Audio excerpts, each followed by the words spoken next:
my name is Michael. I'm a student practitioner nurse. I'll be performing 2 exams on you today. I'll be checking your cranial nerves and also be checking your musculoskeletal system. Is that going to be okay? Yes. May I address you by Tatiana? Yes. All right, I'm going to go wash my hands so we can begin. Okay.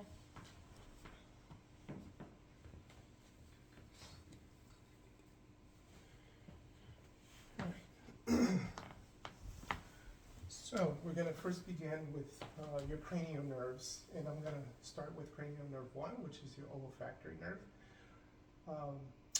First, I'm going to ask you to close one of your nostrils. We're just checking for patency. Can you breathe in and breathe out? And can you try your left finger?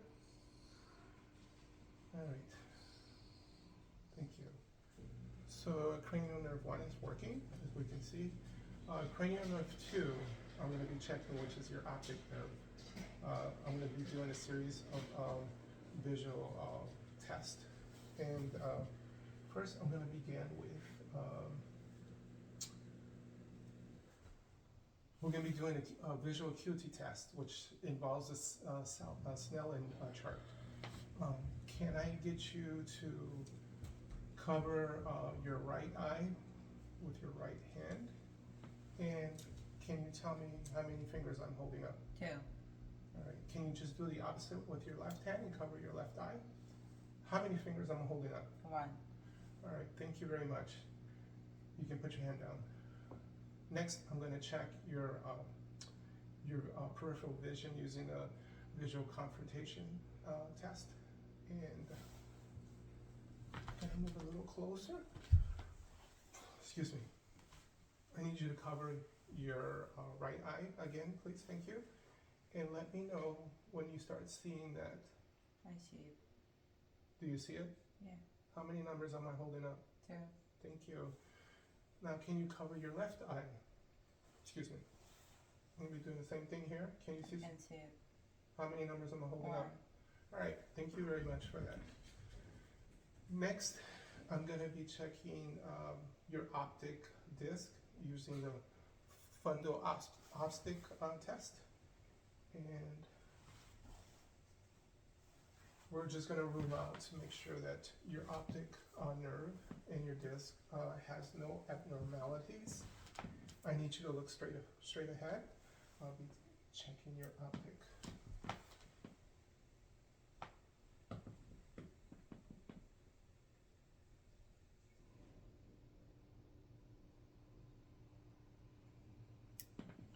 Thank you. We'll check your right eye.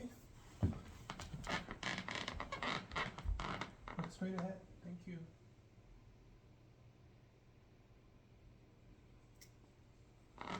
That's it. And then did have the red reflex on that. I did see all your artery and your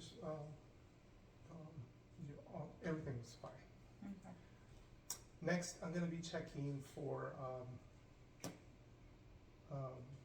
your pupillary reflexes using direct and confrontation or confirmation reflex.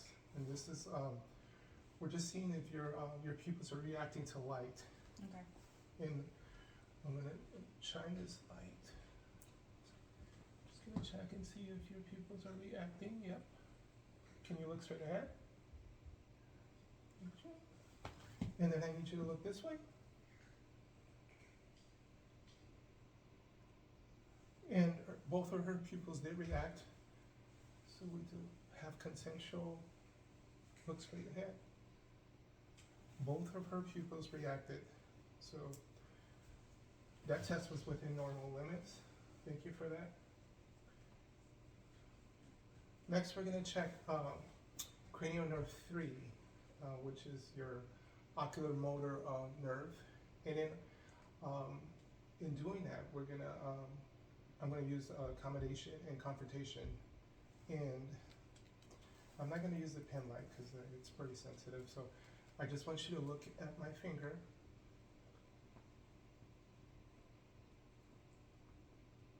And I am checking for that her pupils equally react to my finger as I'm on conversion to her nose, which is passing with conversion and accommodation. Next, I'm gonna use the conjugate gaze and extraocular movement test, which is gonna check her cranial nerve 3, the ocular motor. It's gonna also check cranial nerve 4, and which is her trochlear, and then cranial nerve 6, which is her abducens. And in this, I need you to look straight ahead. And I just need you to follow the pen light.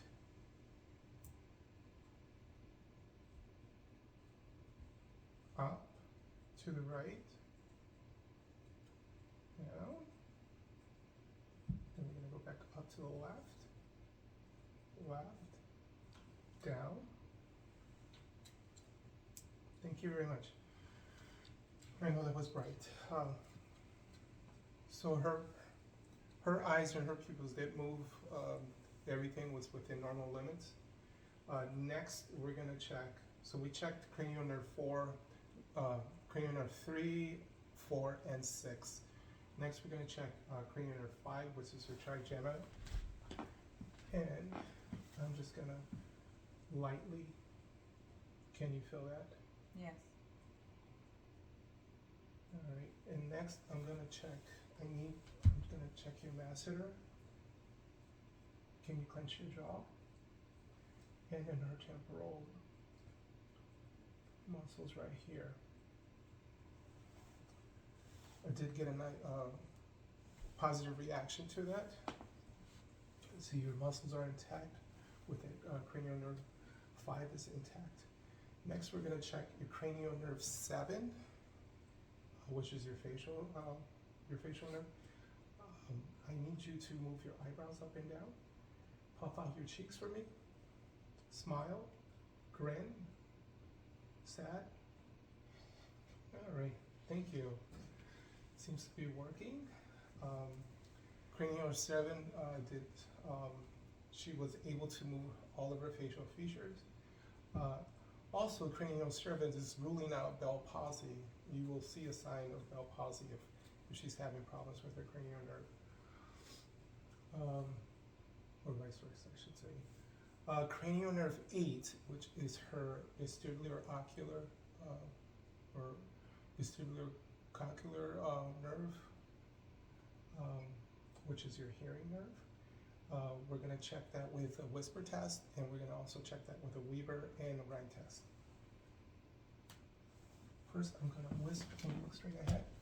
Oh, yeah. And I'm going to whisper a number in your ear. You just tell me what it is. 99. Excellent. I'm going to check your right ear. 200. Excellent. Next, we're going to use a tuning fork and do the Weber test. Oh, excuse me, I just fell there. And with the Weber test, we're looking for conduction, equal conduction to both ears.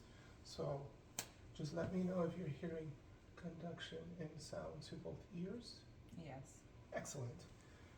Next, I'm going to do the Rhine test, and I'm going to check each of your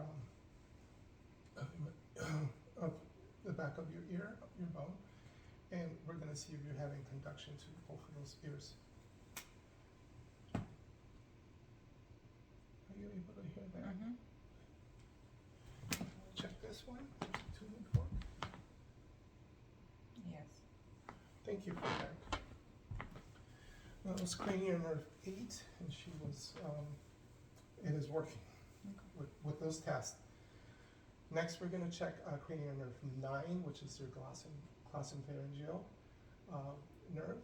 And in testing that, we can also test the vagus nerve, which is cranial nerve 10.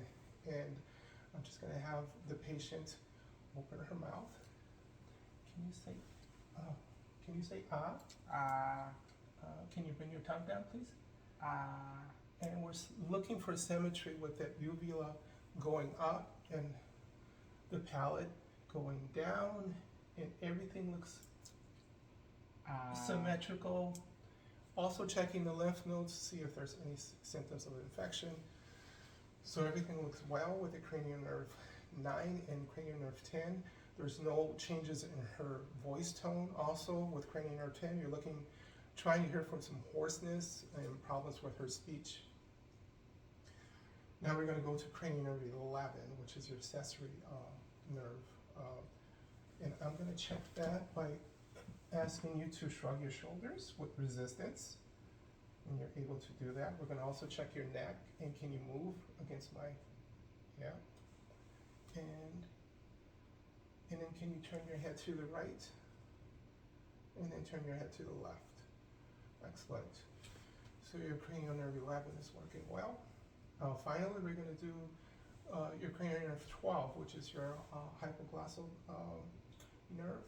And in checking that, we're going to check your tongue. I need you to stick your tongue out. Excellent. And then we're going to check for strength. Can you push your tongue to the left side of your cheek? Yeah, that's the right. That's your, thank you. Excellent. So the patient's cranial nerve 12 is working well.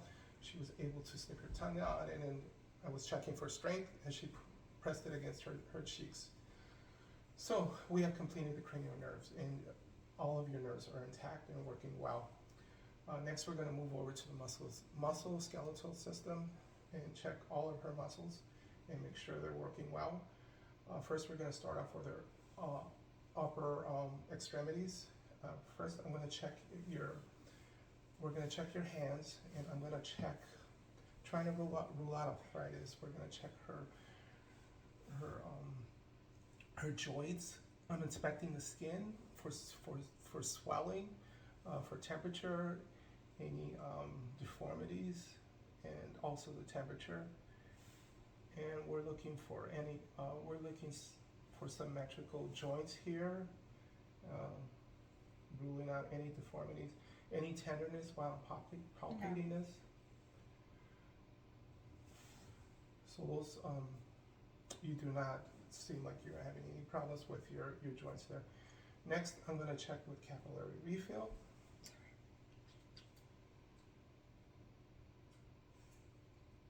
And it's kind of hard to assess since she does have painted nails, but I do see her skin is able to blanch, and it does return within 2 seconds.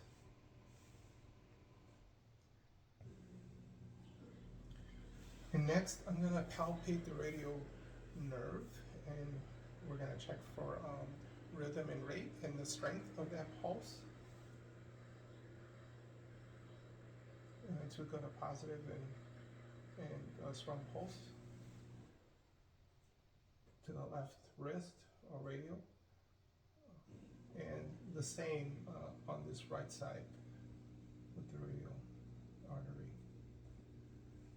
Next, I'm going to inspect the skin to her bilateral arms and hands, and trying to rule out any symptoms of lymphedema or infection, checking for symmetry, temperature, any deformities, any discoloration to the skin, any edema, and everything looks within normal limits. Next, we're going to go to, I'm going to have the patient wiggle her fingers. And can you please continue to do that? Yes, good job. The patient's able to wiggle her fingers. Seems like there's no problems with flexion or any problems at all with her strength in those fingers. Next, we're going to continue to assess her strength, and I'm going to have the patient grab my hands. Can you squeeze those? Squeeze them. Yep, good job. Displaying equal strength to both her hands, which is a positive sign. Next, we're going to inspect your wrist. I'm just looking for symmetry. Your wrist, yeah. Any symptoms of deformity to the wrist areas.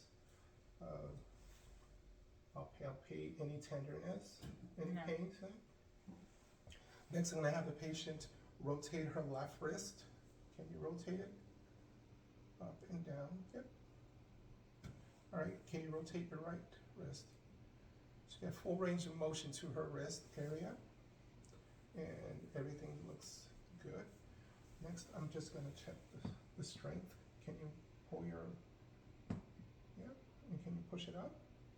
Thank you.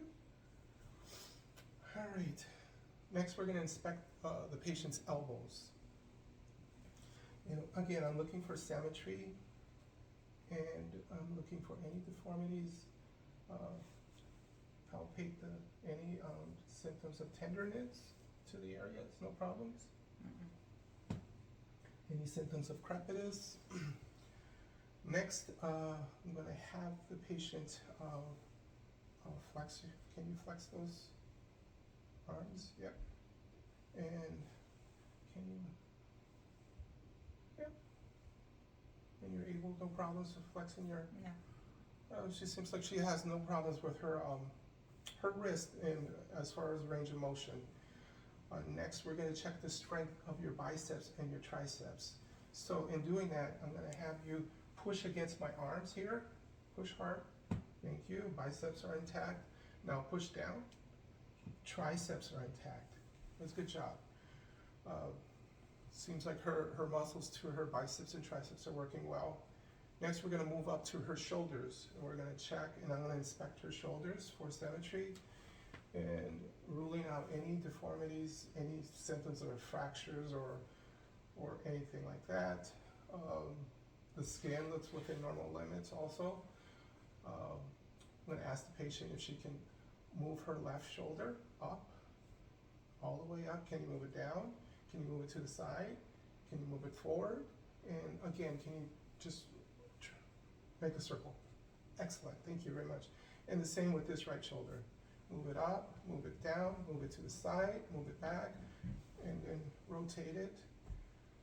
Patient appears to have full range of motion. I was looking at her face to see if she was having any symptoms of pain. So it seems like she's within normal limits with full range of motion to her right and left shoulder. Next, I'm going to check for strength in her shoulders. And I'm going to have her push forward with your shoulder. All right, push back. There's strength there. Can you move forward? Push forward and push back. Strengthen her shoulders within normal limits. There's no problems with her shoulders. Again, we're ruling out any type of fractures that you might not see. And obviously the patient would be in pain. Next, we are going to check for sensation to rule out any problems with neural sensation to her skin area and her hands. And I'm going to lightly caress her arm, her left arm, and her hand. Are you able to feel that? Yes. Any pain at all? No. All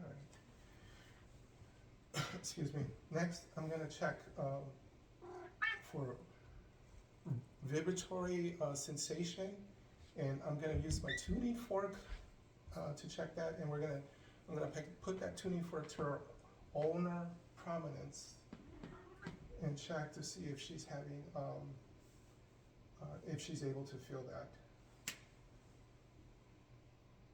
Mm-hmm. Can you feel that? Yes.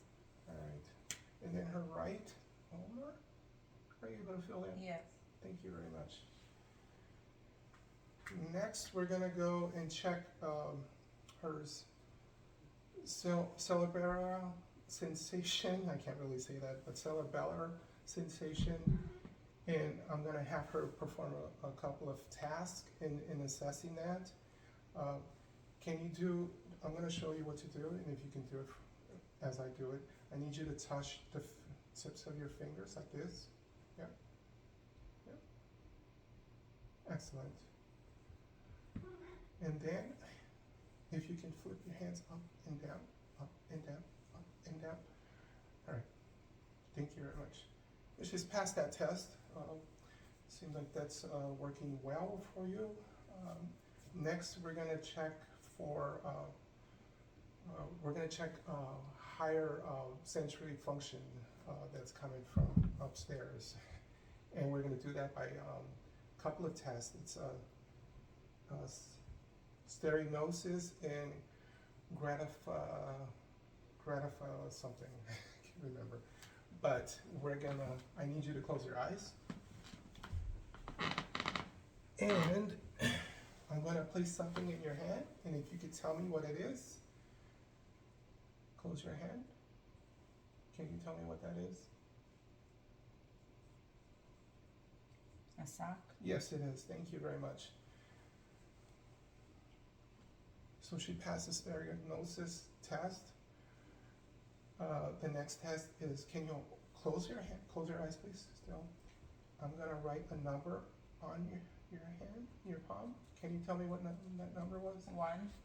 Thank you very much. And she passed that test as well.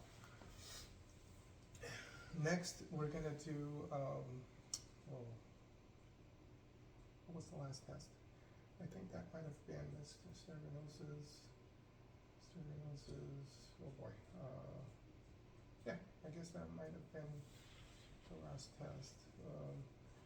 Now we're gonna do the lower extremities. Oh, I have one more test to do of the upper extremities, I just remembered. We're gonna do deep flexion response. And I'm gonna check to see if your bicep is responding properly. And I have a hammer here, and I just need to, and you're having a reaction to that? Thank you. All right. And her arm is moving, she's having positive, it's deep flexion reaction to her arms. Now we finished the upper extremities, now we're gonna go down to the lower extremities since that's her below the waist. First, I'm gonna assess her toes, and again, I'm looking for symmetry. I'm looking at her any deformity to her toes, and everything looks fine. I'm gonna have the patient wiggle her toes. The patient's able to wiggle all of her toes, so she does have proper reflection to those areas.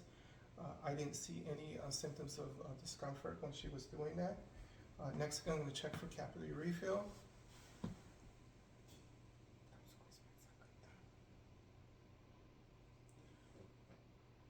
And she has proper capillary refill to her toe, ruling out any vascular problems or peripheral problems. Next, we're gonna keep assessing that she has proper circulation to her lower extremities, and I'm gonna palpate her dorsopedius pulses.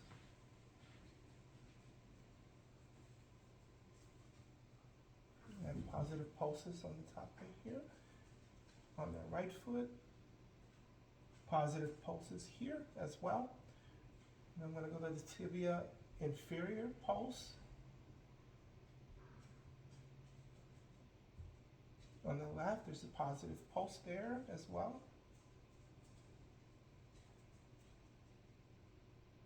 And I have a positive pulse there. And then finally, I'm going to go to the popliteal pulse. And I'm going to check that left popliteal pulse there.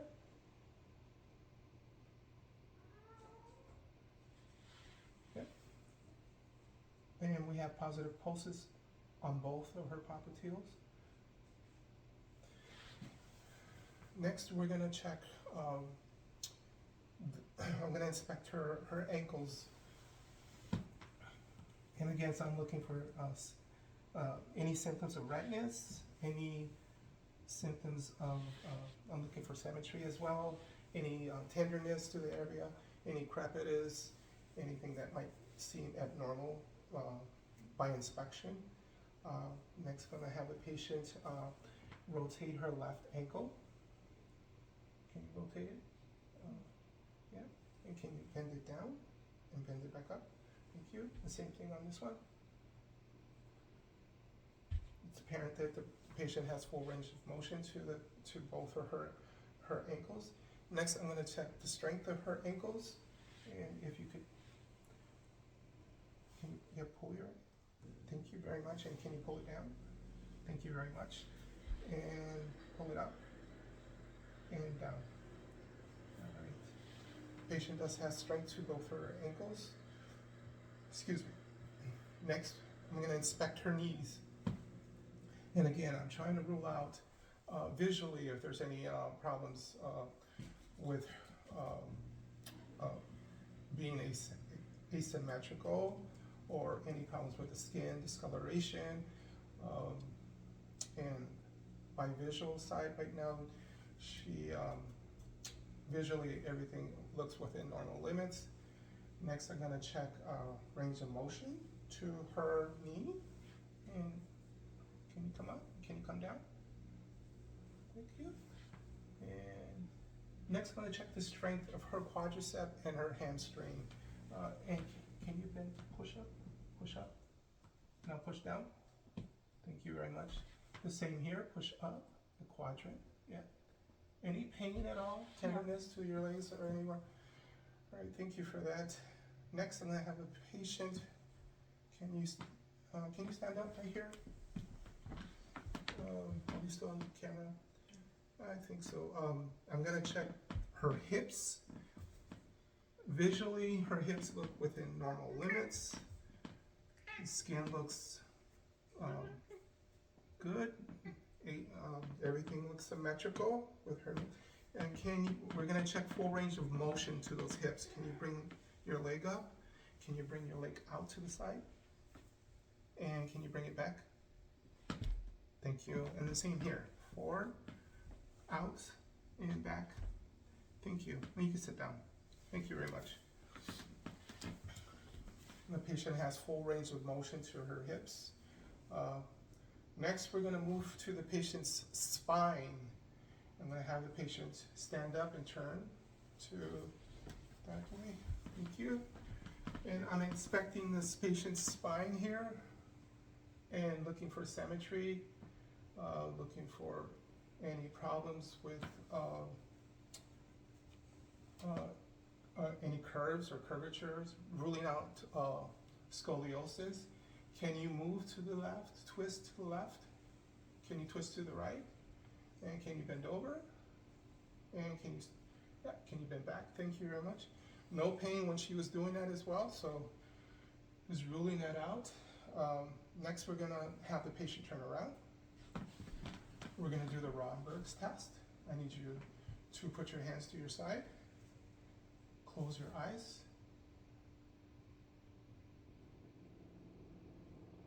All right, thank you very much. She just passed the Romberg's test.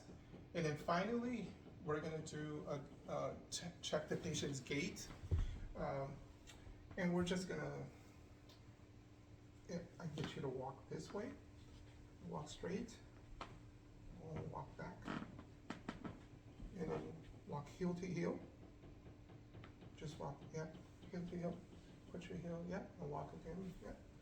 All right, thank you very much. All right, you may sit down. All right, we just completed all the tests. We completed cranial nerves, and those were fine. And we also completed your musculoskeletal system, and everything checks out good. Do you have any questions for me? No. All right, so we completed the physical exams for the cranial nerves and musculoskeletal, and thank you very much for the visit. Thank you.